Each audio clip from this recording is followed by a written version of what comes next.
Welcome to Logical Vidya, make your study easy smart. आज के video में हम भारत के शासक के कवि, दरबारी, विद्वान के बारे में जानकारी प्राप्त करेंगे।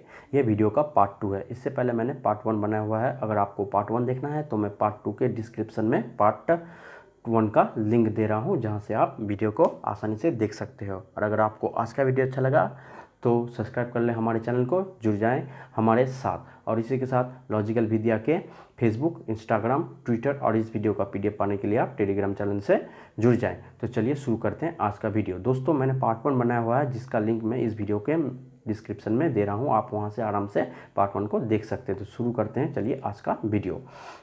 बिल्हन जो थे यह विक्रमादित्य षष्ठ के दरबार में रहते थे। विक्रमादित्य षष्ठ जो थे यह कल्याणी चालुक्य शासक थे। कल्याणी की राजधानी कल्याणी थी और यह कर्नाटका में अवस्थित है। ठीक है। विक्रमादित्य षष्ठ जो थे, इनके शासनकाल में कला और साहित्य के क्षेत्र में अच्छा खासा प्रसार देखने को मिला था। ठीक है। और बिल्हन इनके दरबार में रहते थे। बिल्हन ने संस्कृत के प्रसिद्ध कवि बिल्हन ने विक्रमांक देवचरित नामक राजा का प्रशस्त ग्रंथ लिखा था। ठीक है। तो राजा के जीवन में और उनके राज्य का विवरण उन्होंने इस ग्रंथ में दिया था। चलिए अब हम विज्ञानेश्वर के बारे में जानकारी प्राप्त करते हैं। विज्ञानेश्वर जो थे यह विक्रमादित्य षष्ठ के दरबार में रहते थे। इन्होंने हिंदू विधि से संबंधित मिचिछारा नामक प्रसिद्ध ग्रंथ लिखा। ठीक है। और विक्रमादित्य षष्ठ जो थे यह कल्याणी के शासक, ठीक है, उन्हीं के दरबार में विज्ञानेश्वर और बिल्हन रहते थे। विज्ञानेश्वर ने विक्रमांक चरित्र और बिल्हन ने विक्रमांक चरित्र और विज्ञानेश्वर ने मितिछारा, जो हिंदू ग्रंथ से संबंधित, हिंदू विधि से संबंधित एक ग्रंथ है, लिखा था। ठीक है। चलिए अब हेमचंद्र के बारे में हम लोग बात करते हैं। हेमचंद्र जो थे यह जयसिंह सिद्धराज के दरबार में रहते थे। जयसिंह सिद्धराज जो थे यह सोलंकी गुजरात के शासक थे। हेमचंद्र जो थे यह राजा के सभा कवि थे और वे बहुमुखी प्रतिभा से संपन्न आचार्य थे। आचार्य श्री योग जैन योग के महान ज्ञाता एवं मंत्र शास्त्र के अधिकारी विद्वान थे। श्वेतांबर परंपरा के एक महान दार्शनिक एवं आचार्य थे। ठीक है। श्वेतांबर परंपरा के यह महान दार्शनिक एवं आचार्य थे और यह जयसिंह सिद्धराज के दरबार में रहते थे। चलिए हम लोग अबुल फाजल के बारे में बात करते थे। अबुल फाजल जो है यह अकबर के दरबार में रहते थे। ठीक है। और अकबर जो है यह मुगल सम्राट थे और यह तृतीय मुगल सम्राट थे। पहला बाबर, दूसरा हुमायूं और तीसरा अकबर। अकबर का शासनकाल हिंदी साहित्य का स्वर्णयुग कहा जाता है। ठीक। और अबुल फाजल जो थे इन्होंने अकबरनामा और आईनी अकबरी जैसे प्रसिद्ध पुस्तक की रचना की। दोस्तों, अगर आपको हमारा सहयोग अच्छा लग रहा है और यह वीडियो अच्छा लग रहा है तो हमारे चैनल को सब्सक्राइब कर लें और इस वीडियो को लाइक करना ना भूलें। चलिए फैजी के बारे में हम लोग बात करते हैं। फैजी जो थे यह अकबर के दरबार में रहते थे। मध्यकालीन का फारसी कवि फैजी थे। वह अकबर के मलिक उल शारा मतलब विशेष कवि बन गए थे। फैजी अबुल फाजल का बड़ा भाई था। फैजी ने भास्कराचार्य के गणित पर प्रसिद्ध संस्कृत ग्रंथ एवं लीलावती का फारसी में अनुवाद किया था। चलिए हम लोग तानसेन के बारे में बात करते हैं। तानसेन जो थे यह अकबर के दरबार में रहते थे। तानसेन के बारे में तो आपको पता होगा कि यह हिंदुस्तानी शास्त्रीय संगीत के एक महान ज्ञाता थे। उन्होंने सम्राट अकबर के 9 रत्नों में गिना जाता है। ठीक है। तानसेन का मकबरा ग्वालियर में बनाया गया है। मियाँ की मल्हार, दरबारी कन्हारा, गुजरी ठोड़ी, मियाँ की ठोड़ी तानसेन की देन है। तानसेन कवि भी थे। उन्होंने काव्य कृति नाम से जैसे रागमाला, संगीत सार, गणित स्रोत, ठीक है, की रचना की थी। उन्हें मियाँ की उपाधि दी और तानसेन को संगीत सम्राट के रूप में भी जाना जाता है। ठीक। और तानसेन किसके दरबार में रहते थे? अकबर के दरबार में रहते थे। और अगर हमको एग्जाम में पूछा जाए कि तानसेन का मकबरा कहाँ पे स्थित है तो आपको याद रखना है ग्वालियर में स्थित है। चलिए बीरबल के बारे में बात करते हैं। बीरबल भी अकबर के दरबार में रहते थे। बीरबल जो थे इनका असली नाम महेश दास था।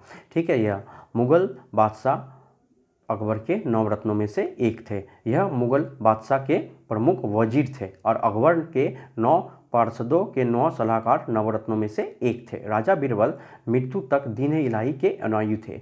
अकबर ने बीरबल को कबीराय की उपाधि दी थी। ठीक है, हमको एक चीज़ याद रखना है कि राजा बीरबल मृत्यु तक दीन इलाही के अनुयायी थे। हमको एग्जाम में यह पूछा जा सकता है या पूछा जाने वाला है, यह बहुत ही इंपॉर्टेंट है, आपको यह याद रखना है। चलिए हम लोग नेक्स्ट के बारे में पढ़ते हैं। नेक्स्ट है टोडरमल। टोडरमल है अकबर के दरबार में रहते थे। टोडरमल जो थे यह अकबर के 9 रत्नों में से एक थे। अकबर के समय में प्रारंभ हुई भूमि पैमाइश का आयोजन टोडरमल के द्वारा किया गया था। भू राजस्व सुधार के लिए कौन उत्तरदायी है? ना हमारा टोडरमल उत्तरदायी है। ठीक है, यह क्वेश्चन हमें एग्जाम में अक्सर पूछा जाता है, यह आपको याद रखना है। चलिए मानसिंह के बारे में हम लोग जानकारी प्राप्त करते हैं। मानसिंह अकबर के दरबार में रहते थे। ठीक है, मानसिंह जो थे अम्बेर के कछवा राजपूत के राजा थे। उन्हें मानसिंह प्रथम के नाम से भी जाना जाता है। राजा भगवान दास इनके पिता थे। वह अकबर की सेना में प्रधान सेनापति थे। तो अकबर के प्रधान सेनापति कौन थे? ना राजा मानसिंह, ये आपको याद रखना है। चलिए नेक्स्ट हम लोग अब्दुल रहीम खाने खाना जो अकबर के दरबार में रहते थे। कार्य अब्दुल रहीम खाने खाना या सिर्फ रहीम एक मध्यकालीन कवि, सेनापति, प्रशासक, आश्रयदाता, दानवीर, कूटनीतिज्ञ, बहुभाषाविद, कला प्रेमी एवं विद्वान थे जो अकबर के दरबार में रहते थे। मुल्ला दो प्याजा, इसका नाम तो आपने सुना ही होगा। मुल्ला दो प्याजा अकबर के दरबार में रहते थे। मुल्ला दो प्याजा नाम का एक शख्स भी नवरत्नों में शामिल था। मुल्ला दो प्याजा असल में बहुत शरारती था। इसका वास्तविक नाम अबुल हसन था। तो मुल्ला दो प्याजा का वास्तविक नाम क्या था? अबुल हसन। ठीक है, चलिए हम लोग अबुल हसन के बारे में जानकारी प्राप्त करते थे जो जहांगीर के दरबार में रहते थे। जहांगीर का काल, ठीक है, चित्रकला का स्वर्ण युग माना जाता है और जहांगीर चित्रकला के बहुत बड़े प्रेमी थे। तो इनके दरबार में अबुल हसन रहते थे। ठीक है, अबुल हसन या अबुल अल हसन जहांगीर के शासनकाल में लघु चित्रों का चित्रकार थे। तो अबुल हसन जो थे यह चित्रकार थे और यह जहांगीर के दरबार में रहते थे और जहांगीर जो थे चित्रकला का एक बहुत बड़े प्रेमी थे। ठीक है, जहांगीर का काल स्वर्ण काल माना जाता है चित्रकला के क्षेत्र का। चलिए हम अब कलीम के बारे में बात करते हैं। कलीम जो यह शाहजहां के दरबार में रहते थे। कलीम के जो थे शाहजहां के शासनकाल में राज्य कवि थे और शाहजहां का काल स्थापत्य कला का स्वर्ण युग कहा जाता है। तिरुमल्लार, तुल्लू मल्लार जो थे ये राजा वोडियार के दरबार में रहते थे। राजा वोडियार वारंगल के शासक थे। श्रीपुना जो थे यह कृष्णा तृतीय के दरबार में रहते थे। इन्होंने शांति पुराण एवं भूमिका पांड्य का रचना की थी।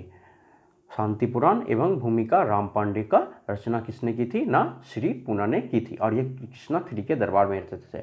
कृष्णा थ्री जो थे ये राष्ट्रकूट शासक थे और इनकी राजधानी मानेखेत थी और कृष्णा थ्री जो थे अंतिम राष्ट्रकूट के महान शासकों में से एक थे। ठीक है, चलिए इसी के साथ हमारा वीडियो यहीं पे समाप्त होता है। अगर आपको आज का वीडियो अच्छा लगा तो हमारे इंस्टाग्राम, ट्विटर, फेसबुक और इस वीडियो का PDF पाने के लिए आप टेलीग्राम चैनल से जुड़ जाएं।